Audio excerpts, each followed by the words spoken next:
ओम नमः शिवाय। शिवजी सदा सहाय। ओम नमः शिवाय। गुरुजी सदा सहाय। जय गुरुजी। शुक्राना गुरुजी। संगत जी, शिव प्राण का कोटि रुद्र संहिता का पाठ चल रहा है। अध्याय 23। त्र्यंबक ज्योतिर्लिंग के प्रसंग में महर्षि गौतम के द्वारा किए गए परोपकार की कथा। उनका तप के प्रभाव से अक्षय जल प्राप्त करके ऋषियों की अनावृष्टि के कष्ट से रक्षा करना और ऋषियों का छल पूर्वक उन्हें गौ हत्या में फंसाकर आश्रम से निकलना और शुद्धि का उपाय बताना। सूजी कहते हैं कि मुनीश्वरों सुनो, मैं सद्गुरु व्यास जी के मुख से जैसे सुनी है उसी रूप में पापनाशक कथा तुम्हें सुना रहा हूँ। पूर्व काल की बात है कि गौतम नाम के विख्यात एक श्रेष्ठ ऋषि रहते थे, जिनकी परम धार्मिक पत्नी का नाम अहल्या था। दक्षिण दिशा में जो ब्रह्मगिरि है वही उन्हें 10,000 वर्षों तक तप किया था। उस व्रत का पालन करने वाले महर्षि एक समय वहाँ 100 वर्षों तक बड़ा भयानक अवसर हो गया। सब लोग महान दुख में पड़ गए थे। उस भूतल पर कहीं लीला पत्ता भी नहीं दिखाई देता था। फिर जीवों का आधारभूत जल में कहाँ से दृष्टिगोचर होता था। उस समय मुनि मनुष्य, पुरुष, पक्षी और मृग सब वहाँ के 10 दिशाओं में चले गए। तब गौतम ऋषि 6 महीने तक तप करके वरुण को प्रसन्न किया। वरुण ने प्रकट होकर वर मांगने को कहा। ऋषि ने अभिष्ट के लिए प्रार्थना की। वरुण ने कहा कि देवताओं के विधान के विरुद्ध वृष्टि ना करके मैं तुम्हारी इच्छा के अनुसार तुम्हें सदा अच्छे रहने का जल देता हूँ। तुम एक गड्ढा तैयार करो। उनके ऐसा कहने पर गौतम ने एक हाथ में गहरा गड्ढा खोदा और वरुण ने उसे दिव्य जल से द्वारा भर दिया। और परोपकार से सुशोभित रहने वाले मुनि श्रेष्ठ गौतम ने कहा कि महामुने, कभी क्षीण ना होने वाला यह जल तुम्हारे लिए तीर्थ रूप होगा और पृथ्वी पर तुम्हारे ही नाम से इसकी ख्याति होगी। यहाँ किए हुए दान, होम, तप, देव पूजन तथा पितरों का श्राद्ध कभी क्षय नहीं होगा। ऐसा कहकर महान ऋषि ने प्रसन्नित हो वरुण देव अंतर्ध्यान हो गए। उस जल से द्वारा दूसरों को उपकार करके महर्षि गौतम को बड़ा दुख हुआ। महात्मा पुरुष का आश्रय मनुष्यों के लिए महत्व की प्राप्ति कराने वाला होता है। महान पुरुष भी महात्मा के स्वरूप को देखते और समझते हैं। दूसरे अधम मनुष्य नहीं। मनुष्य जैसे पुरुष का सेवन करता है वैसे ही फल पाता है। महापुरुष की सेवा से महत्ता मिलती है, क्षुब्ध की सेवा से क्षुद्रता।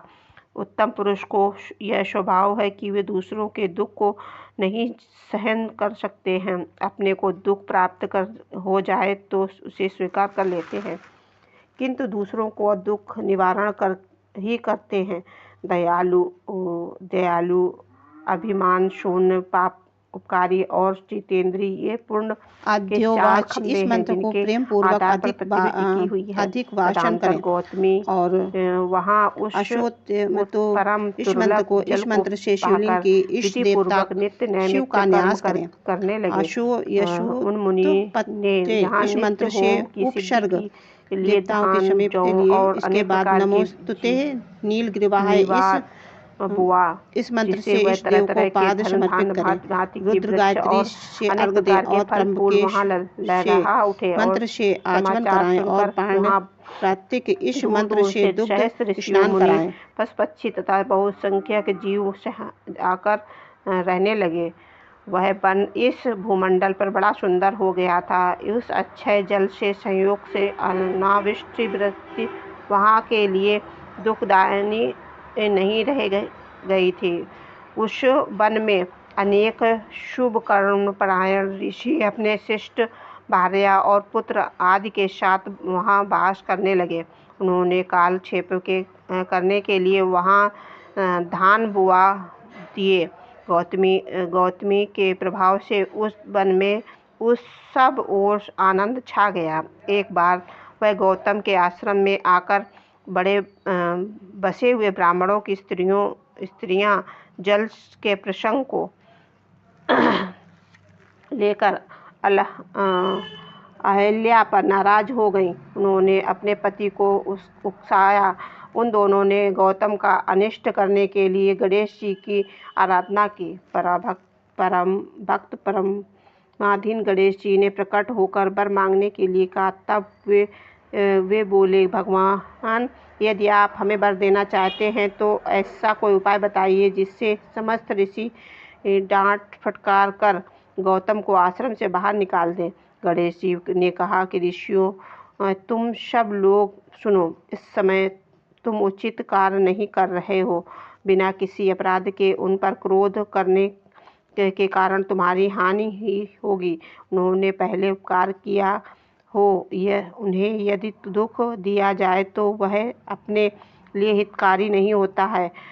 अब उपकारी को दुख दिया जाता है तब उससे इस जगत में अपना ही नाश होता है। ऐसी तपस्या करके तुम फल की सिद्धि की जाती है। स्वयं ही शुभ फल का परित्याग करके अहितकारक फल को नहीं ग्रहण किया जाता।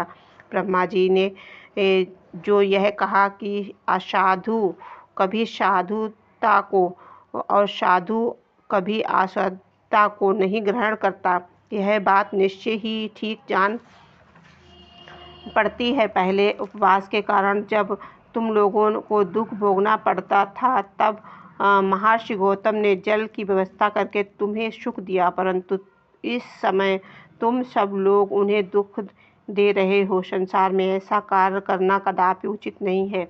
इस बात पर तुम सब लोग सर्वथा विचार कर लो। स्त्रियों की शक्ति के मोह में तुम लोग यदि मेरी बात नहीं मानोगे तो तुम्हारा यह बर्ताव गौतम के लिए अत्यंत हितकारक ही होगा, इसमें संशय नहीं है। ये मुनि गौतम तुम्हें पुनः निश्चय ही सुख देंगे, अतः इसके साथ ही छल करना कदापि उचित नहीं है। इसीलिए लोग कोई दूसरा वर मांगो। सूर्य जी कहते हैं कि ब्राह्मणों, ब्रह्मात्मा गणेश ने ऋषियों जो यह बात कही वह कदापि उनके लिए हितकर थी, तो भी उन्होंने इसे नहीं स्वीकार किया। तब भक्तों के अधीन होकर उन शिव कुमार ने कहा कि तुम लोगों ने जिस वस्तु के लिए प्रार्थना की है उसे मैं अवश्य करूँगा। पीछे जो होनहार होगी वह होकर ही रहेगी। ऐसा कहकर वे अंतर्ध्यान हो गए। मुनीश्वरों, उसके बाद उन दुष्ट ऋषियों के प्रभाव से तथा उन्हें प्राप्त हुए वर के कारण जो घटना घटित हुई उन्हें सुनो। वहाँ गौतम के खेत में जो धान और जौ थे उसके पास गणेश जी एक दुर्बल गाय बनकर गए। दिए हुए वर को कारण वह गौ कांपती हुई वहाँ जाकर धान और जौ चरने लगी। इसी समय दैववश गौतम जी वहाँ आ गए। वे दयालु ठहरे, इसीलिए मुट्ठी भर तिनके लेकर उन्हीं से उस गौ को हाँकने लगे। उन तिनकों का स्पर्श होते ही वह गौ पृथ्वी पर गिर पड़ी और ऋषि के देखते देखते उसी क्षण मर गई। वे दूसरे देशी ब्राह्मण वहाँ, उनकी दुष्ट स्त्रियां वहाँ छिपे हुए उस सब कुछ देख रही थी। उस गौ के गिरते ही वे सब के सब बोल उठे, गौतम ने यह क्या कर डाला। गौतम भी आश्चर्यचकित होकर अहल्या को बुलाकर व्यथित हृदय से दुख पूर्वक बोले कि देवी, यह क्या हुआ, कैसे हुआ? जान पड़ता है परमेश्वर मुझ पर कुपित हो गए हैं। अब क्या करूं, कहाँ जाऊं? मुझे हत्या लग गई है। इसी समय ब्राह्मण और उनकी पत्नियां गौतम को डांटते हुए दुर्वचनों द्वारा अहल्या को पीड़ित करने लगी। उनके दुर्बुद्धि शिष्य और पुत्र भी गौतम को बार बार फटकारने लगे और धिक्कारने लगे। ब्राह्मण बोले, अब तुम्हें अपना मुंह नहीं दिखाना चाहिए, यहाँ से जाओ। गौ हत्यारे का मुंह देखने पर तत्काल वस्त्र सहित स्नान करना चाहिए। जब तक तुम इस आश्रम में रहोगे तब तक अग्निदेव और पितर हमारे लिए दिए हुए किसी भी हवन काव्य को ग्रहण नहीं करेंगे। इसीलिए पापी गौहत्यारे, तुम परिवार सहित यहाँ से अन्य चले जाओ, विलम्ब ना करो। सूत जी कहते हैं, ऐसा कहकर उन सब ने पत्थर से मारना आरंभ कर दिया। वे गालियां देकर गौतम और अहल्या को सताने लगे, उन दुष्टों को मारने और धमकाने लगे। गौतम बोले, मुनियों, मैं यहाँ से अन्य जाकर रहूँगा। ऐसा कहकर गौतम उस स्थान से तत्काल निकल गए और उन सब की आज्ञा से एक कोस दूर जाकर उन्होंने अपने लिए आश्रम बनाया। वहाँ भी जाकर उन ब्राह्मणों ने कहा कि जब तक तुम हमारे ऊपर हत्या लगी है तब तक तुम्हें कोई यज्ञ कर्म नहीं करना चाहिए। किसी भी वैदिक ये देव यज्ञ और पितर यज्ञ के अनुष्ठान का तुम्हें अधिकार नहीं रह गया है। मुनि गौतम उनके कथनानुसार किसी तरह एक पक्ष बिताकर उस दुख से दुखी हो बारंबार उन मुनियों ने अपनी शुद्धि के लिए प्रार्थना करने लगे। उनकी दीन भाव से प्रार्थना करने पर उन ब्राह्मणों ने कहा कि गौतम, तुम अपने पाप को प्रकट करने के लिए 3 बार सारी पृथ्वी की परिक्रमा करो, फिर लौटकर यहाँ 1 महीने तक व्रत करो। इसके बाद इस ब्रह्मगिरि की 101 परिक्रमा करने के पश्चात तुम्हारी शुद्धि होगी। अथवा यहाँ गंगा जी को लेकर आकर उन्हीं के जल से स्नान करो। तब 1 करोड़ पार्थिव शिवलिंग बनाकर महादेव जी की आराधना करो। फिर गंगा जी में स्नान करके इस पर्वत की 11 बार परिक्रमा करो। तत्पश्चात 100 घड़ों से स्नान करने से पार्थिव शिवलिंग को स्नान कराने पर तुम्हारा उद्धार होगा। उन ऋषियों ने इस प्रकार कहने पर गौतम ने बहुत अच्छा कहकर उनकी बात मान ली। वे बोले, मुनिवरों, मैं आपका श्री मानो तथा आज्ञा से यहाँ पार्थिव शिवलिंग पूजन तथा ब्रह्मगिरि की परिक्रमा करूँगा। ऐसा कहकर मुनि श्रेष्ठ गौतम ने उस पर्वत की परिक्रमा करने के पश्चात पार्थिव शिवलिंगों का निर्माण करके उसका पूजन किया। साध्वी अहल्या ने भी साथ रहकर वह सब कुछ किया। उस समय प्रिय शिष्य उन दोनों की सेवा करते रहे। जय गुरु जी, शुक्राना गुरु जी, अनंत कोटि कोटि शुक्राना गुरु पिता, शुक्राना।